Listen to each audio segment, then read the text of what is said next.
নমস্কাৰ স্বাগতম জনাইছো প্ৰথম সংবাদলৈ ষ্টুডিঅত মৰস্মিতা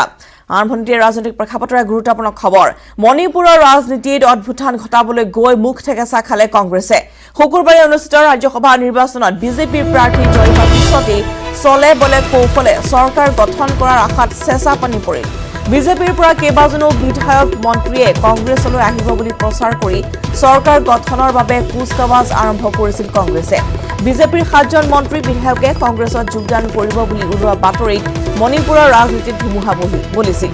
দুদিন পূৰ্বে 3জন বিজেপিৰ মন্ত্ৰী পদত্যাগ পত্ৰ গ্ৰহণ কৰিছিল ৰাজ্যপালে কিন্তু শুকুৰবাৰে 28টা ভোট পাই বিজেপিৰ প্ৰাৰ্থী ৰাজ্যসভা নিৰ্বাচনত জয় হোৱাৰ পিছতে বীৰেন সিং চৰকাৰলৈ যে কোনো ভাবুকি নাই সেই কথা প্ৰায় স্পষ্ট হৈ পৰিল লক্ষণীয়ভাৱে ৰাজ্যসভা নিৰ্বাচনত কংগ্ৰেছৰ প্ৰাৰ্থীয়ে লাভ কৰিছিল 24টা ভোট উল্লেখ্য যে 60জনীয়া মণিপুৰ বিধানসভাত এখন আসন খালি আছে আৰু 7জন বিধায়কক ডিসকুৱালিফাই কৰা হৈছে আৰু এই মুহূৰ্তত 52জন বিধায়ক থকা বিধানসভাত চৰকাৰ গঠন কৰিবলৈ লগা মেজিক নম্বৰ 27 আৰু কালিৰ নিৰ্বাচনত বিজেপিৰ 28টা ভোট লাভ কৰাৰ পিছতে বিজেপিৰ হাতত যে সংখ্যাগৰিষ্ঠতা আছে সেয়া পুনৰবাৰ স্পষ্ট হৈ পৰিছে মণিপুৰৰ ৰাজনীতিৰ নতুন খবৰ আমি জনাইছো আপোনালোকক মণিপুৰৰ ৰাজনীতিত অভ্যুত্থান ঘটাবলৈ গৈ এবাৰ মুখ ঠেকেচা খাইছে কংগ্ৰেছে শুকুৰবাৰে অনুষ্ঠিত ৰাজ্যসভাৰ নিৰ্বাচনত বিজেপি প্ৰাৰ্থী জয় হোৱাৰ পিছতে চলে বলে কৌশলে চৰকাৰ গঠন কৰাৰ আশাত চেঁচা পানী পৰিল কংগ্ৰেছৰ বিজেপিৰ পৰা কেইবাজনো বিধায়ক মন্ত্ৰী কংগ্ৰেছলৈ আহিব বুলি চলিছিল প্ৰচাৰ আৰু সেই অনুপাতে চৰকাৰ গঠনৰ বাবে কুচকাৱাজ আৰম্ভ কৰিছিল কংগ্ৰেছে বিজেপিৰ 7জন মন্ত্ৰী বিধায়কে কংগ্ৰেছত যোগদান কৰিব বুলি উলোৱা বাতৰিত মণিপুৰৰ ৰাজনীতিত ধুমুহা আহিছিল আৰু দুদিন পূৰ্বে 3জন বিজেপিৰ মন্ত্ৰী পদত্যাগ পত্ৰ গ্ৰহণ কৰিছিল ৰাজ্যপালে কিন্তু শুকুৰবাৰে 28টা ভোট পাই বিজেপিৰ প্ৰাৰ্থী ৰাজ্যসভা নিৰ্বাচনত জয় হোৱাৰ পিছতে বীৰেন সিং চৰকাৰক লৈ যে কোনো ভাবুকি নাই সেই কথা স্পষ্ট হৈ পৰিছে Result itself shows that the BJP-led government in favor of the titular king, we are getting 28 out of 52. It clearly shows we have enough strength of majority. And we are contributing our Maharaja, the titular king, as a Rajya Sabha member, as a team of the Honorable Prime Minister Narendra Modi ji and the Home Minister Amit Shah ji. And I also would like to congratulate and thanks the National President, Shri Nadaji of the BJP, for his effort, for his tireless, the checking, balancing, and mobilizing all the members and all the state people. আৰু ফলে মণিপুৰৰ ৰাজ্যসভা নিৰ্বাচনত বিজেপিৰ বিজয়ৰ পিছতে কংগ্ৰেছৰ কটাক্ষ BJP নেতা ৰাম মাধৱৰ যিটো দলে ৰাজ্যসভাৰ আসনখনে জয় কৰিব নোৱাৰিলে সেই দলে ৰাজ্যপালৰ ওচৰত বিধানসভাত সংখ্যাগৰিষ্ঠতা প্ৰমাণ কৰিবলৈ যোৱাটো হাস্যকৰ ইফালে ইম্ফলত কলিয়াবৰ সাংসদ গৌৰৱ গগৈ আৰু এআইচিচিৰ নেতা অজয় মাকেন কোৱাৰেণ্টাইন হোৱা বুলি টুইটাৰত মন্তব্য কৰে ৰাম মাধৱে শুকুৰবাৰে ৰাজ্যসভাৰ নিৰ্বাচনৰ বাবে কৰোনা গাইডলাইন উলংঘা কৰি ইম্ফলত উপস্থিত হৈছিল গৈ সাংসদ গৌৰৱ গগৈ আৰু অজয় মাকেন ইম্ফলত উপস্থিত হোৱাৰ পিছতে মণিপুৰৰ স্বাস্থ্য বিভাগে 2জনকে কোৱাৰেণ্টাইনলৈ পঠিয়ায় পুনৰবাৰ জনাইছো মণিপুৰত ৰাজ্যসভা নিৰ্বাচনত বিজেপিৰ বিজয়ৰ পিছতে কংগ্ৰেছক কটাক্ষ কৰিছে বিজেপি নেতা ৰাম মাধৱে টুইটটো আমি দেখুৱাইছো যেটো টুইট কৰি ইতিমধ্যে তেওঁ কটাক্ষ কৰে কংগ্ৰেছক যিটো দলে ৰাজ্যসভাৰ আসনখনে জয় কৰিব পৰা নাই সেই দলে আকৌ ৰাজ্যপালৰ ওচৰত বিধানসভাত সংখ্যাগৰিষ্ঠতা প্ৰমাণ কৰিবলৈ যোৱাটো হাস্যকৰ বুলি উল্লেখ কৰিছে ৰাম মাধৱে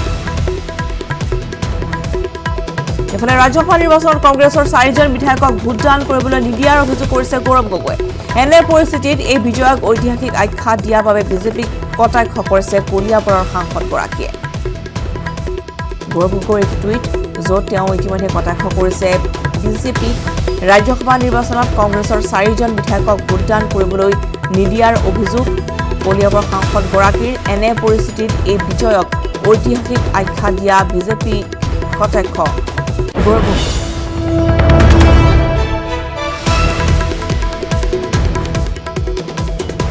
এফালে মণিপুৰৰ এনপিপি বিধায়কসকললৈ সকিয়নি দলটোৰ মুৰব্বী তথা মেঘালয়ৰ মুখ্যমন্ত্ৰী কনৰাড চাংমাৰ তেওঁৰ নিৰ্দেশ অবিহনে কোনো বিধায়কে কোনো দললৈ সমৰ্থন আগবঢ়াব নোৱাৰিব বুলি স্পষ্ট কৰি দিয়ে কনৰাড চাংমাই উল্লেখযোগ্য যে মণিপুৰৰ ৰাজনৈতিক অচলাৱস্থাৰ বিষয়ে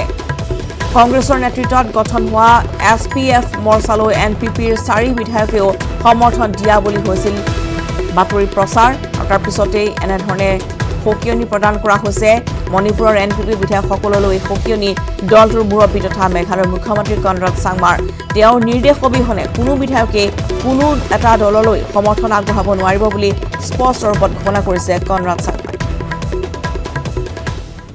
I would like to take this opportunity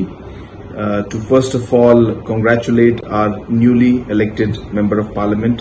to the Rajya Sabha, Dr. W.R. Khalluki, on his victory in this election to the Rajya Sabha seat. At the same time, I would also like to thank all the members and the MLAs and the political parties of the MDA for extending their support and for casting their vote in favor of Dr. W.R. Khalluki. I'm sure that with the experience and the knowledge that Dr. Khalluki has, he will be able to bring a lot of enrichment and a lot of issues that are important to the state in the parliament, and I'm sure that he will give a very strong voice to the issues related to Meghalaya and the Northeast in general in the parliament. উদিছো বাতৰিৰ মাজলৈ ৰাজ্যত ৫,০০০ ঘৰ অতিক্ৰম কৰিছে corona আক্ৰান্তৰ সংখ্যা নিশা পুনৰ ১০২ জন corona আক্ৰান্ত চিনাক্ত কৰা হৈছে ৰাজ্যত মুঠ কোভিড-19 আক্ৰান্তৰ সংখ্যা হৈছে ৫,৬০০ সমগ্ৰ ৫,০০৬ জন আৰোগ্য লাভ কৰিছে ৩,৬৬ জন লোকে বৰ্তমানে চিকিৎসাধীন হৈ আছে ১,৯২৮ জন ৰোগী বৰ্তমানলৈ ৰাজ্যত কোভিড-19 আক্ৰান্তৰ ৯ জনৰ মৃত্যু হৈছে পুনৰজয় জনাইছো আমি ৫,০০০ ঘৰ অতিক্ৰম কৰিছে কৰোনা আক্ৰান্তৰ সংখ্যা ৰাজ্যখনত নিশা পুনৰবাৰ ১০২ জন কৰোনা আক্ৰান্ত চিনাক্ত কৰা হৈছে ৰাজ্যৰ মুঠ কোভিড-19 আক্ৰান্তৰ সংখ্যা হৈছে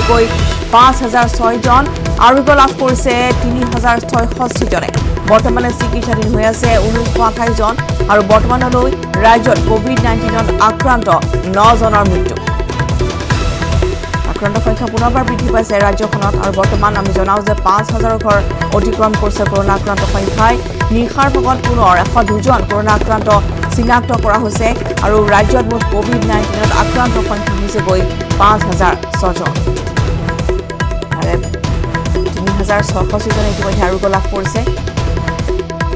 আৰু বৰ্তমানে চিকিৎসাধীন হৈ আছে ১,৯২৮ জন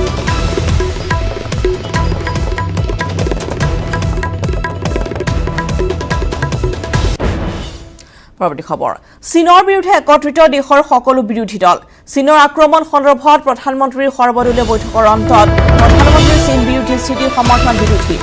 মোদী চৰকাৰৰ কাৰ্যপন্থাত আশ্বস্ত বিৰোধী চীনৰ মধ্যযুগীয় বৰ্বৰতা গৰিহণা বাওঁপন্থীৰ শেহতীয়া পৰিস্থিতিৰ বাবে আমেৰিকাক জগৰীয়া বামপন্থীৰ প্ৰধানমন্ত্ৰী মোদীলৈ সমৰ্থন উত্তৰ পূবৰ সকলো দলৰ সীমান্তলৈ মাৰণাস্ত্ৰ কঢ়িওৱাত আন্তঃৰাষ্ট্ৰীয় চুক্তি মানি চলাৰ আহ্বান শৰদ পাৱাৰে জনালে আহ্বান প্ৰধানমন্ত্ৰীৰ নেতৃত্বক ভূয়সী প্ৰশংসা ছিকিম ক্ৰান্তি মৰ্চাৰ কাশ্মীৰ সম্পৰ্কত মোদীৰ স্পষ্টবাদিতাত ক্ষিপ্ত হৈ পৰিছে চীন কাশ্মীৰৰ উন্নয়নত প্ৰধানমন্ত্ৰীৰ গুৰুত্বই উজ্জীৱিত কৰিছে চীনক প্ৰধানমন্ত্ৰী আত্মনিৰ্ভৰশীল ভাৰতৰ ঘোষণাত শংকিত চীন সৰ্বদলীয় বৈঠকৰ মন্তব্য কেচিআৰৰ নেতৃত্বৰ বিনা চৰ্তে চৰকাৰলৈ সমৰ্থন বিজেডিৰ পিনাকী মিশ্ৰৰ বিদেশ মন্ত্ৰীৰ ভূমিকাত প্ৰশংসা মায়াৱতীৰ সৰ্বদলীয় বৈঠকত দেশৰ বাবে শুভ বাৰ্তা বুলি তেওঁলোকে মন্তব্য আগবঢ়াইছে এই মন্তব্য আগবঢ়াইছে বংগৰ মুখ্যমন্ত্ৰী মমতা বেনাৰ্জীয়ে আমি কেতিয়াও চীনৰ ওচৰত নটিচ স্বীকাৰ নকৰোঁ টেলিকম ৰেল আৰু বিমান পৰিবহণত চীনক বয়কটৰ আহ্বান জনোৱা হৈছে সৰ্বদলীয় বৈঠকৰ পিছতে এনেদৰে দেখিবলৈ পোৱা গৈছে যে সকলো ৰাজনৈতিক দলৰ নেতাসকলে ভিন্ন প্ৰতিক্ৰিয়া ব্যক্ত কৰিছে আৰু ইতিমধ্যে চীনৰ বিৰুদ্ধে একত্ৰিত হৈছে দেশৰ সকলো বিৰোধী দল যিখন সৰ্বদলীয় বৈঠক কালি দিনটোত আহ্বান জনোৱা হৈছিল বিয়লি ৫ বজাত সেই বৈঠকৰ অন্তত এনেদৰে বিভিন্ন বিৰোধী পক্ষই সমালোচনা কৰিছে চীনক লগতে সমৰ্থন আগবঢ়াইছে প্ৰধানমন্ত্ৰী নৰেন্দ্ৰ মোদীলৈ চীনৰ আক্ৰমণ সন্দৰ্ভত প্ৰধানমন্ত্ৰী এই বৈঠকৰ অন্ততে প্ৰধানমন্ত্ৰীৰ চীন বিৰোধী স্থিতিক সমৰ্থন বিৰোধীৰ মোদী চৰকাৰৰ কাৰ্যপন্থাত আশ্বস্ত হৈছে বিৰোধী চীনৰ মধ্যযুগীয় বৰ্বৰতাক গৰিহণা দিছে বামপন্থীয়ে শেহতীয়া পৰিস্থিতিৰ বাবে আমেৰিকাকো জগৰীয়া কৰিছে বামপন্থীয়ে প্ৰধানমন্ত্ৰী মোদীলৈ সমৰ্থন জনাইছে উত্তৰ পূবৰ সকলো দলেই সীমান্তলৈ মাৰণাস্ত্ৰ কঢ়িওৱাত আন্তঃৰাষ্ট্ৰীয় চুক্তি মানি চলাৰ আহ্বান জনোৱা হৈছে শৰদ পাৱাৰে জনাইছে আহ্বান আৰু লগতে প্ৰধানমন্ত্ৰীৰ নেতৃত্বক ভূয়সী প্ৰশংসা কৰিছে ছিকিম ক্ৰান্তি মৰ্চাই কাশ্মীৰ সম্পৰ্কত মোদীৰ স্পষ্টবাদিকতাত ক্ষিপ্ত হৈ পৰিছে চীন কাশ্মীৰৰ উন্নয়নত প্ৰধানমন্ত্ৰীৰ গুৰুত্বও অভিহিত কৰিছে চীনক প্ৰধানমন্ত্ৰী আত্মনিৰ্ভৰশীল ভাৰতৰ ঘোষণাত শংকিত চীন সৰ্বদলীয় বৈঠকত মন্তব্য কেচিআৰ নেতৃত্বৰ বিনা চৰ্তে চৰকাৰলৈ সমৰ্থন বিজেডিৰ বিদা পিনাকী মিশ্ৰৰ আৰু ইতিমধ্যে আমি জনাইছো যে বিদেশ মন্ত্ৰীৰ ভূমিকাক প্ৰশংসা মায়াৱতীৰ সৰ্বদলীয় বৈঠক দেশৰ বাবে শুভবাৰ্তা এই মন্তব্য বংগৰ মুখ্যমন্ত্ৰী মমতা বেনাৰ্জী আমি কেতিয়াও চীনৰ ওচৰত নথি স্বীকাৰ নকৰো টেলিকম ৰেল আৰু বিমান পৰিবহণত চীনক বয়কটৰ আহ্বান জনোৱা হৈছে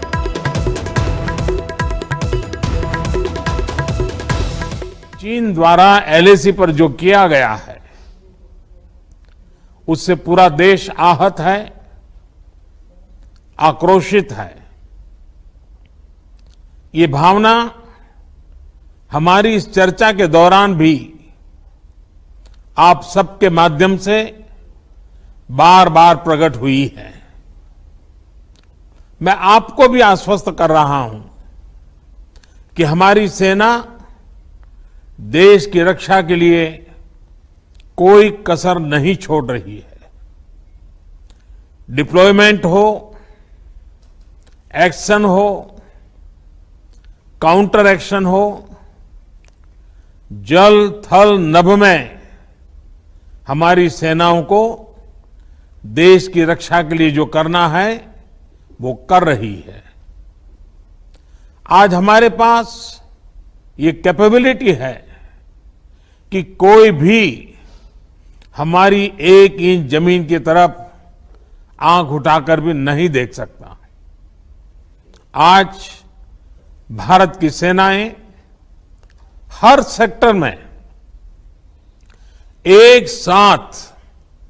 मूव करने में पूरी तरह सक्षम है ऐसे में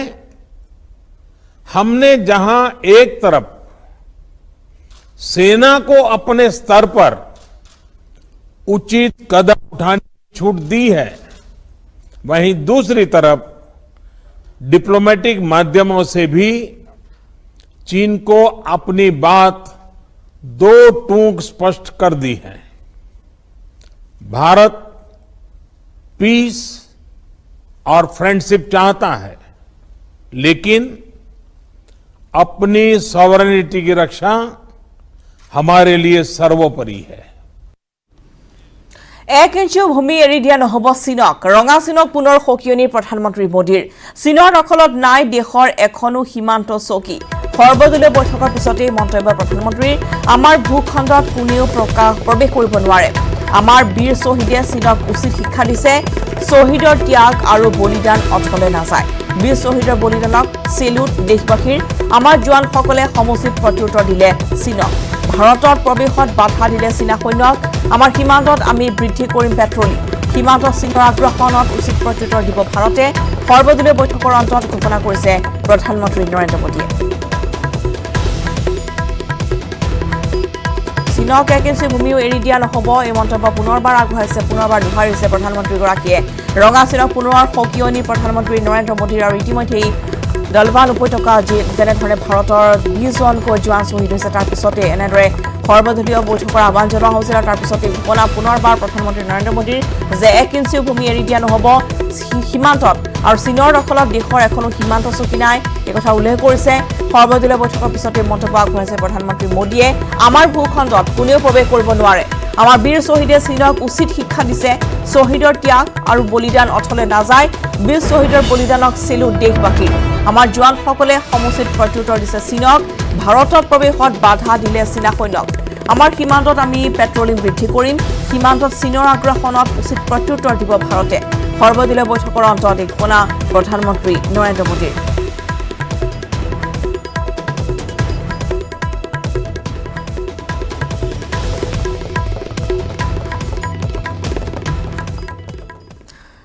খবৰ ৰাজ্যসভাৰ খবৰ এতিয়া জনাও 8খন ৰাজ্যৰ ৰাজ্যসভাৰ 19খনকৈ আসনৰ নিৰ্বাচন ইতিমধ্যে অনুষ্ঠিত হয় ফলাফল প্ৰকাশ পালে কেইবাখনো ৰাজ্যৰ ৰাজনৈতিক ধুমুহাৰ মাজতে মণিপুৰত বিজেপি প্ৰাৰ্থীৰ জয় মেঘালয়ত জয়লাভ MDAৰ WR খাৰকুলিৰ মিজোৰামত জয় MNFৰ কে ভানলাল ভেনাৰ অন্ধ্ৰপ্ৰদেশত 4খন দখল YSRCP দলৰ ৰাজস্থানত 2খন কংগ্ৰেছ এখনত বিজেপিৰ জয়লাভ মধ্যপ্ৰদেশৰ 2খনত বিজেপি এখনত কংগ্ৰেছৰ জয় এতিয়া অব্যাহত আছে আন কেইখন আসনৰ ভোট গণনা পুনৰ জনাইছো যে ৰাজ্যসভাৰ আসনৰ যি নিৰ্বাচন অনুষ্ঠিত হৈছিল কেইখনমান আসনৰ ইতিমধ্যে ফলাফল 8খন ৰাজ্যসভাৰ আসনৰ ফলাফল ইতিমধ্যে প্ৰকাশ পাইছে কেইবাখনো ৰাজ্যৰ ৰাজনৈতিক ধুমুহাৰ মাজতে মণিপুৰত এতিয়া বিজেপি প্ৰাৰ্থীৰ জয়লাভ মেঘালয়ত জয়লাভ কৰিছে MDAৰ WR খাৰকুলিৰ মিজোৰামত জয় MNFৰ কে বানলাল বেনাৰ অন্ধ্ৰপ্ৰদেশত 4খনেই আসন দখল কৰিছে YSRCP দলে ৰাজস্থানত 2খন কংগ্ৰেছ এখনত বিজেপিৰ জয়লাভ আনহাতে মধ্যপ্ৰদেশৰ 2খনত বিজেপি এখনত কংগ্ৰেছৰ জয় এতিয়াও অব্যাহত আছে আনকেইখন আসনৰ ভোট গণনা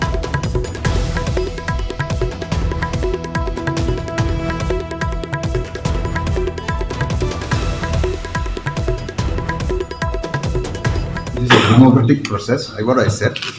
whenever election is held, it shows that our democracy is very vibrant. So I'd like to thank the Honorable Chief Minister, then the Speaker, the Deputy Chief Minister, all his ministers and MLAs, the MDA, and my party colleagues and the other party in the MDA for really giving me this privilege to serve the state. Chaolung চৌকাফাৰ বিৰুদ্ধে বিৰূপ মন্তব্য কৰি বিপদত পৰিছে বংগৰ বুদ্ধিজীৱী গৰ্গ চেটাৰ্জীক গ্ৰেপ্তাৰ কৰিবলৈ কলকাতালৈ গৈছে অসম আৰক্ষীৰ এটা দল বিতৰ্কিত বুদ্ধিজীৱীজনক শীঘ্ৰে গ্ৰেপ্তাৰ কৰি অসমলৈ অনাৰ নিৰ্দেশ দিছিল মুখ্যমন্ত্ৰী সৰ্বানন্দ সোণোৱালে ডিচিপি পৰ্যায়ৰ বিষয়াৰ নেতৃত্বত ৰাওনা হৈছে আৰক্ষীৰ দলটোত আছে অপৰাধ অনুসন্ধান শাখাৰ ডিচিপি বৰুণ পুৰকায়ছ নিৰাপত্তা আৰু চোৰাংচোৱা শাখাৰ এচিপি পাহাৰী কোঁৱৰ আৰু উপ পৰিদৰ্শক দেৱজিৎ দাস গৰ্গ চেটাৰ্জীৰ বিৰুদ্ধে লোৱা হ'ব উপযুক্ত আইনী ব্যৱস্থা বুদ্ধিজীৱীজনৰ বিৰুদ্ধে অপৰাধ অনুসন্ধান শাখাত 10/20 নম্বৰত গোচৰ ৰুজু কৰা হৈছে ভাৰতীয় দণ্ডবিধিৰ 153A আৰু IT এক্টৰ 67 ধাৰাত ৰুজু কৰা হৈছে গোচৰ চুকাফাক চীনৰ পৰা আহি অসম অধিগ্ৰহণকাৰী বুলি টুইটাৰত বিৰূপ মন্তব্য কৰিছিল বুদ্ধিজীৱীগৰাকীয়ে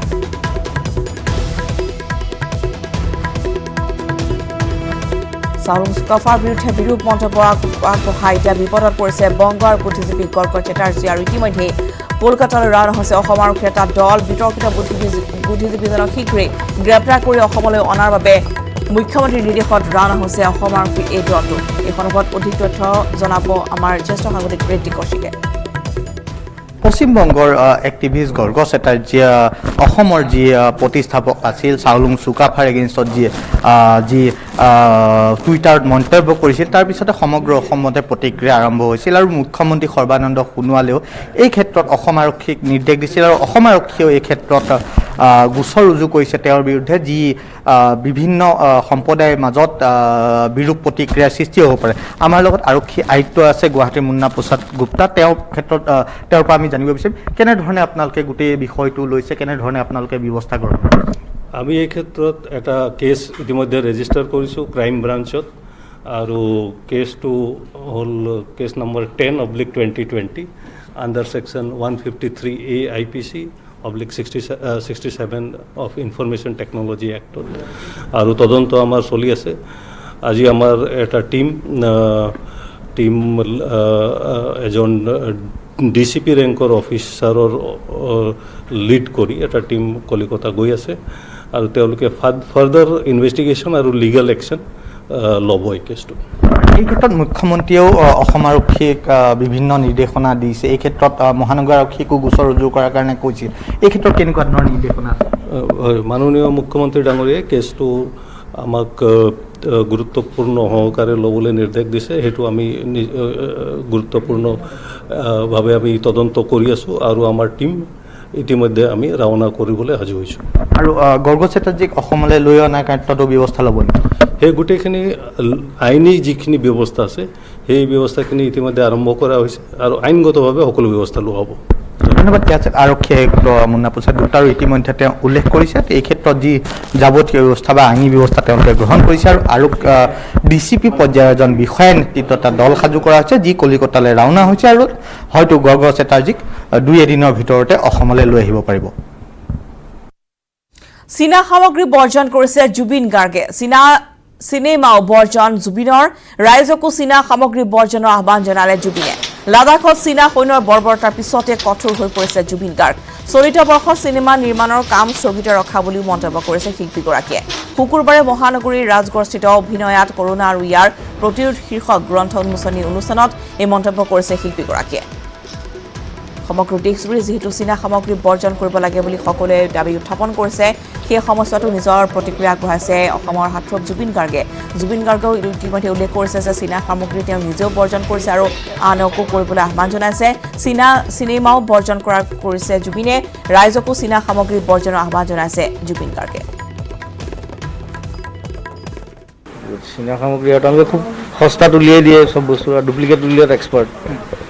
চ' ঘড়ীৰ পৰা আৰম্ভ কৰি টিভিলৈকে চব ডুপ্লিকেট উলিয়াই চ' আমিও বৰ্জন কৰা উচিত মই নিজেও চাইনিজ বস্তু ইউজ নকৰোঁ আজিকালি বা মই আগতে কৈছোঁ চাইনিজ চিনেমা চোৱা বাদ দি দিছোঁ চিনেমা ইমানো ভাল পাওঁ মই চাই কিন্তু সেইটো বেলেগ কথা বাৰু কিন্তু আত্মনিৰ্ভৰশীল হোৱাটো উচিত আৰু ল'ৰা ছোৱালীবিলাক আগবাঢ়ি আহিছে দেখিছোঁ এতিয়া নিজৰ বেলেগ বেলেগ কাম ষ্টাৰ্ট কৰিছে আমি নিজেও আৰম্ভ কৰিছোঁ কিবা কিবি চলি থাকিব লাগিব ধুনীয়াকৈ নিজে ৰাজ্যৰ গঠন হ'ল আন এক ৰাজনৈতিক শক্তি সাংসদ অজিত ভূঞাৰ নেতৃত্বত গঠন হ'ল নতুন দল গুৱাহাটীত অনুষ্ঠিত বৈঠকত গঠন কৰা হয় আঞ্চলিক গণ মৰ্চা নামৰ নতুন দলটো মূলতঃ বিজেপিক প্ৰতিহত কৰাৰ লক্ষ্যৰে আগন্তুক নিৰ্বাচনত অৱতীৰ্ণ হ'ব নতুন ৰাজনৈতিক দলটো এই দলটোত আছে কেইবাজনো অধিবক্তা প্ৰাক্তন সাংবাদিক আৰু কা বিৰোধী আন্দোলনৰ নেতাসকল পুনৰবাৰ জনাইছো ৰাজ্যত আন এটা ৰাজনৈতিক শক্তি গঠন হৈছে সাংসদ অজিত ভূঞাৰ নেতৃত্বত গঠন হৈছে এই নতুন দলটো গুৱাহাটীত অনুষ্ঠিত বৈঠকত গঠন কৰা হয় আঞ্চলিক গণ মৰ্চা নামৰ এই নতুন দলটো মূলতঃ বিজেপিক প্ৰতিহত কৰাৰ লক্ষ্যৰে আগন্তুক নিৰ্বাচনত অৱতীৰ্ণ হ'ব নতুন ৰাজনৈতিক দলটো এই দলটোত কেইবাগৰাকী অধিবক্তা প্ৰাক্তন সাংবাদিক আৰু কা বিৰোধী আন্দোলনৰ নেতা আছে এই সন্মিলিত আঞ্চলিক শক্তিৰ নাম দিয়া হৈছে আঞ্চলিক গণ মৰ্চা সকলো সৰু ডাঙৰ জাতি জনগোষ্ঠীৰ সমমৰ্যাদা আৰু সম অধিকাৰ নিশ্চিত কৰি সেইটো আঞ্চলিকতাবাদক বহল ভিত্তিত তাক প্ৰতিনিধিত্ব কৰা যিবোৰ শক্তি আছে সেই শক্তিবিলাকক আমি লগত লৈ আঞ্চলিক স্বাৰ্থ সুৰক্ষিত কৰিব খুজিছোঁ যে আমি যি ৰাজনৈতিক মঞ্চ গঠন কৰিছোঁ আৰু অহা নিৰ্বাচনত আমাৰ এটা যিহেতু বৰ শক্তিশালী ভূমিকা থাকিব বিজেপিৰ বিৰুদ্ধে গতিকে আমি এই মুহূৰ্তলৈকে কংগ্ৰেছ AIDFৰ লগত কিবা বুজাবুজি কৰা মিত্ৰতা কৰা কোনো সিদ্ধান্ত আমি গ্ৰহণ কৰা নাই যে আঞ্চলিক গণমৰ্চাই শীঘ্ৰেই কা বিৰোধী আন্দোলনৰ নেতৃত্ব বহন কৰা সদৌ অসম ছাত্ৰ সন্থা অসম জাতীয়তাবাদী যুৱ ছাত্ৰ পৰিষদ কৃষক মুক্তি সংগ্ৰাম সমিতি আৰু অসমৰ শিল্পী সমাজ এইসকলৰ উপৰিও বিভিন্ন জনগোষ্ঠীয় জনজাতীয় সংগঠন অন্যান্য ছাত্ৰ যুৱ সংগঠন নাৰী সমাজ শ্ৰমিক কৃষক তথা কৰ্মচাৰী সংগঠনসমূহৰ লগতো আলোচনাত মিলিত হোৱাৰ সিদ্ধান্ত গ্ৰহণ কৰিছে বিশিষ্ট আঞ্চলিকতাবাদী তথা জাতীয়তাবাদত বিশ্বাসী ব্যক্তিসকলৰো কাষ চাপিবলৈ সিদ্ধান্ত গ্ৰহণ কৰিছে যে অসমত যিকোনো মূল্যৰ বিনিময়ত খিলঞ্জীয়া অসমবাসীৰ অধিকাৰ সুৰক্ষিত হ'বই লাগিব ৰাজ্যখনৰ সম্পদৰ অবাধ লুণ্ঠন চূড়ান্ত সাম্প্ৰদায়িক ৰাজনীতিয়ে বেহা প্ৰকৃতিৰ ওপৰত লুটপাট এইবোৰ বন্ধ হ'ব লাগিব উদিছো বাতৰি মাছলৈ কৰোনাত আক্ৰান্ত দিল্লীৰ স্বাস্থ্যমন্ত্ৰী সত্যেন্দ্ৰ জৈনৰ স্বাস্থ্যৰ অৱনতি ঘটিছে বুধবাৰে মন্ত্ৰীজনৰ দেশত ধৰা পৰিছিল কৰোনাৰ অৱস্থিতি শ্বাস প্ৰশ্বাসত যথেষ্ট অসুবিধাৰ সন্মুখীন হৈছে সত্যেন্দ্ৰ জৈন প্ৰচণ্ড জ্বৰতো আক্ৰান্ত স্বাস্থ্যমন্ত্ৰীগৰাকী বৰ্তমান ৰাজীৱ গান্ধী ছুপাৰ স্পেচিয়েলিটি হস্পিটেলত চিকিৎসাধীন হৈ আছে মন্ত্ৰীগৰাকী আজি স্থানান্তৰ কৰা হ'ব ব্যক্তিগত হস্পিটেল মেক্সলৈ প্লাজমা থেৰাপি দিয়া হ'ব স্বাস্থ্যমন্ত্ৰী সত্যেন্দ্ৰ জৈনক স্বাস্থ্যমন্ত্ৰীগৰাকীৰ আশু আৰোগ্য কামনাৰে দিল্লীৰ ৰাজ্যপাল আৰু কেন্দ্ৰীয় গৃহমন্ত্ৰী অমিত শ্বাহৰ টুইট পুনৰবাৰ জনাইছো কৰোনা আক্ৰান্ত দিল্লীৰ স্বাস্থ্যমন্ত্ৰী সত্যেন্দ্ৰ জৈনৰ স্বাস্থ্যৰ অৱনতি ঘটিছে বুধবাৰে মন্ত্ৰীগৰাকীৰ দেহত ধৰা পৰিছিল কৰোনাৰ অৱস্থিতি শ্বাস প্ৰশ্বাসত যথেষ্ট অসুবিধাৰ সন্মুখীন হৈছে দিল্লীৰ স্বাস্থ্যমন্ত্ৰীগৰাকী প্ৰচণ্ড জ্বৰতো আক্ৰান্ত হৈছে স্বাস্থ্যমন্ত্ৰী জৈন বৰ্তমান ৰাজীৱ গান্ধী ছুপাৰ স্পেচিয়েলিটি হস্পিটেলত চিকিৎসাধীন হৈ আছে মন্ত্ৰীগৰাকী আজি স্থানান্তৰ কৰা হ'ব ব্যক্তিগত হস্পিটেললৈ প্লাজমা থেৰাপি দিয়া হ'ব স্বাস্থ্যমন্ত্ৰী সত্যেন্দ্ৰ জৈনক স্বাস্থ্যমন্ত্ৰীগৰাকীৰ আশু আৰোগ্য কামনাৰে দিল্লীৰ ৰাজ্যপাল আৰু কেন্দ্ৰীয় গৃহমন্ত্ৰী অমিত শ্বাহে টুইট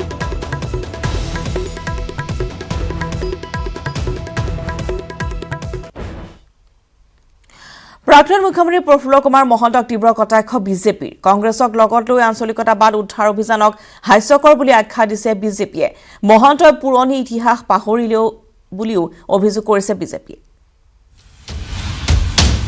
প্ৰফুল্ল কুমাৰ মহন্তক গেলা কুমুৰা প্ৰফুল্ল কুমাৰ মহন্ত ডাঙৰীয়া আজি তেওঁৰ অৱস্থাটো গেলা কুমুৰাৰ দৰে হৈছে গেলা কুমুৰা যেনেকৈ গেলি যায় কোনো তাত মানুহে আৰু ভক্ষণ কৰাৰ পৰিস্থিতি নাথাকে ঠিক তেনেধৰণে প্ৰফুল্ল কুমাৰ মহন্ত ডাঙৰীয়াৰ ৰাজনৈতিক ভৱিষ্যতটো গেলা কুমুৰাৰ দৰে গেলিছে কংগ্ৰেছীৰে কিদৰে শক্তিশালী হ'ব আঞ্চলিক ৰাজনীতি মহন্তলৈ খেল মমিনৰ বৃহস্পতিবাৰে আঞ্চলিক ৰাজনীতি শক্তিশালী কৰাৰ স্বাৰ্থত প্ৰাক্তন মুখ্যমন্ত্ৰী তৰুণ গগৈলৈ প্ৰস্তাৱ আগবঢ়াইছিল প্ৰাক্তন মুখ্যমন্ত্ৰী প্ৰফুল্ল কুমাৰ মহন্তই ৰাষ্ট্ৰবাদী চিন্তা পৰিত্যাগ কৰি আঞ্চলিক শক্তিত সামিল হ'বলৈ গগৈক সংবাদমেল যোগে প্ৰস্তাৱ দিছিল মহন্তই গগৈলৈ আগবঢ়োৱা প্ৰস্তাৱ দুৰ্ভাগ্যজনক বুলি আখ্যা দিছে বিজেপি বিধায়ক ডক্টৰ নুমল মমিনে 855 জন শ্বহীদৰ বলিদান পাহৰিলে নেকি প্ৰফুল্ল কুমাৰ মহন্তই প্ৰশ্ন বিধায়ক মমিনৰ যি কংগ্ৰেছৰ ৰাজত্বত 855 গৰাকী অসমৰ সুসন্তানে শ্বহীদ হ'বলগীয়া হ'ল সেই কংগ্ৰেছৰ নেগুৰত ধৰি যদি যাব যায় তেতিয়াহ'লে গেলা কুমুৰাৰ দৰে প্ৰফুল্ল কুমাৰ মহন্ত ডাঙৰীয়াৰ ভৱিষ্যতটো গেলিব যি কংগ্ৰেছৰ ছত্ৰছায়াত তেজাল ডেকাই প্ৰাণ আহুতি দিবলগীয়া হৈছিল সেই কংগ্ৰেছক লৈ আঞ্চলিক শক্তি কিদৰে শক্তিশালী কৰিব বুলিও প্ৰশ্ন নুমল মমিনৰ আৰু এই সময়ত প্ৰফুল্ল মহন্ত ডাঙৰীয়াৰ নেতৃত্বত চলিছিল আছুৰ আন্দোলন আৰু সেইগৰাকী ব্যক্তি দুবাৰকৈ মুখ্যমন্ত্ৰী হোৱাৰ পিছত কংগ্ৰেছৰ যি অত্যাচাৰ স্বৈৰচাৰিতা তাক পাহৰি গৈ আজি প্ৰফুল্ল মহন্ত ডাঙৰীয়াই কংগ্ৰেছৰ প্ৰাক্তন মুখ্যমন্ত্ৰী তৰুণ গগৈক একেলগে বহি ভাৰতীয় জনতা পাৰ্টিৰ বিৰুদ্ধে যুঁজ দিবলৈ যিটো মন্তব্য কৰিছে সঁচাকৈ এটা দুখ লগা অধ্যায় অসমৰ ৰাজনৈতিক বুৰঞ্জীত ইয়াৰ পূৰ্বেও প্ৰাক্তন মুখ্যমন্ত্ৰী প্ৰফুল্ল কুমাৰ মহন্তক বহু কথাত উভতি ধৰিছে বিজেপিয়ে এইবাৰো বৃহস্পতিবাৰৰ সংবাদমেলৰ পিছত মহন্তক উভতি ধৰিলে বিজেপিৰ বিধায়কে এই ক্ষেত্ৰত মহন্তৰ স্থিতি কি হয় লক্ষণীয় হ'ব কেমেৰা পাৰ্চন নিতুল কৃষ্ণৰ সহযোগত Raju Baruah News 18 Assam North east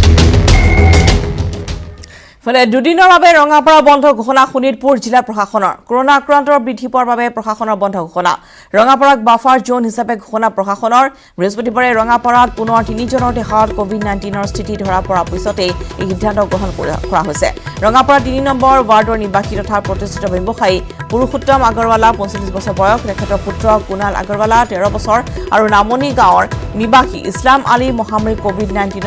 আক্ৰান্ত হোৱাৰ পিছতে এই সিদ্ধান্ত লোৱা হৈছে উল্লেখযোগ্য যে 14 জুনত ৰাজস্থানৰ পৰা অহা টানিয়া আগৰৱালাৰ দেহত 16 জুনত কোভিড-19 ধৰা পৰিছিল টানিয়া আগৰৱালাৰ দেহৰ পৰা পিতৃ পুৰুষোত্তম আগৰৱালা ভাতৃ কুনাল আগৰৱালা আৰু গাড়ী চালকখনৰ চালক ইছলাম আলীৰ কৰোনাৰ স্থিতি ধৰা পৰে জিলা প্ৰশাসনে পুৰুষোত্তম আগৰৱালাই বসবাস কৰি থকা অঞ্চলটো কণ্টেইনমেণ্ট জোন হিচাপে ঘোষণা কৰি ৰাইজৰ প্ৰৱেশ নিষিদ্ধ ঘোষণা কৰিছে জিলা প্ৰশাসনে নামনি গাঁৱৰ ইছলাম আলীৰ বাসগৃহৰ প্ৰৱেশ পথ কণ্টেইনমেণ্ট জোন হিচাপে ঘোষণা কৰি বন্ধ কৰি দিয়ে আনহাতে ৰঙাপাৰা বাফাৰ জোন হিচাপে ঘোষণা কৰি ৰঙাপাৰা চহৰ 19 আৰু 20 জুন দুদিন বন্ধ ঘোষণা কৰিছে জিলা প্ৰশাসনে কাৰণ ব্যৱসায়ী পুৰুষোত্তম আগৰৱালাই 16 জুনত নিজৰ ব্যৱসায় প্ৰতিষ্ঠানখন খুলি বিভিন্ন জনক সামগ্ৰী বিক্ৰী কৰাই নহয় পৌৰসভাই যোগান ধৰা পানী ৰাজ্যৰ মাজত থিয় হৈ সংগ্ৰহ কৰিছিল যাৰ ফলত ৰঙাপাৰাত গণ সংক্ৰমণৰ হোৱাৰ আশংকা কৰা হৈছে যাৰ বাবে প্ৰশাসনে ৰঙাপাৰা চহৰ দুদিন বন্ধ ঘোষণা কৰিছে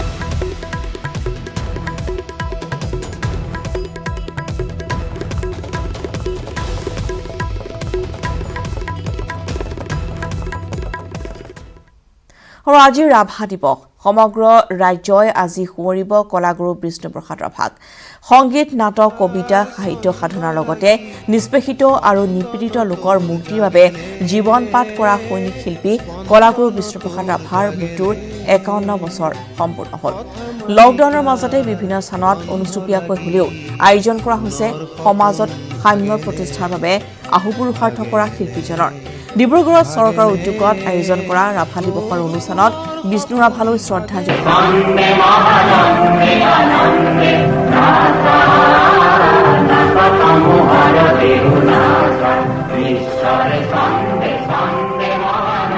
আজি ৰাজ্যজুৰি কলাগুৰু বিষ্ণুপ্ৰসাদ ৰাভাক সোঁৱৰণ কৰিব সমগ্ৰ ৰাজ্যবাসীয়ে আৰু ডিব্ৰুগড়ত আজি কলাগুৰুলৈ শ্ৰদ্ধাঞ্জলি যাচিব মুখ্যমন্ত্ৰী সৰ্বানন্দ সোণোৱালে মৃত্যুৰ 51 বছৰ আজি সম্পূৰ্ণ হৈছে কলাগুৰুক শ্ৰদ্ধাঞ্জলি জনাব সমগ্ৰ ৰাজ্যবাসীয়ে লগতে মুখ্যমন্ত্ৰীয়ে এই অনুষ্ঠানত উপস্থিত থাকিব ডিব্ৰুগড়ত কিন্তু দুৰ্ভাগ্যজনকভাৱে মৃত্যুৰ 51 বছৰ পিছতো কলাগুৰুৰ সংগ্ৰহালয় আজিলৈকে নিৰ্মাণ নহ'ল যিটো ৰাজ্যবাসীয়ে বিচাৰিছিল যে তেওঁৰ যিসমূহ নাটক বা যিসমূহ সৃষ্টিৰাজি সেয়া যাতে সংৰক্ষণ কৰা হওক আৰু বিদেশৰ কোনো যদি অতিথি আহে তেওঁলোকে এইসমূহ যি অসমৰ সাহিত্য জগতলৈ যি বৰঙণি তেওঁ আগবঢ়াই থৈ গৈছে সেইসমূহ যাতে প্ৰত্যক্ষ কৰক কিন্তু মৃত্যুৰ 51 বছৰ পিছতো নিৰ্মাণ নহ'ল সংগ্ৰহালয় যাক লৈ বিভিন্নজনে ক্ষোভ ব্যক্ত কৰিছে কিন্তু আজি কলাগুৰুক শ্ৰদ্ধাঞ্জলি জনাব সমগ্ৰ ৰাজ্যবাসীয়ে ৰাভা দিৱসৰ আয়োজন কৰা হৈছে আজি আৰু 20 জুনত প্ৰতিটো বছৰতেই ৰাজ্যবাসীয়ে সোঁৱৰে কলাগুৰুক আৰু আজি ডিব্ৰুগড়ত কলাগুৰুলৈ শ্ৰদ্ধাঞ্জলি যাচিব মুখ্যমন্ত্ৰী সৰ্বানন্দ সোণোৱালে Vande Adi Avabhata Vinde Vande Tapasarana Kamala Vande Vishare Sande Sande Mahanande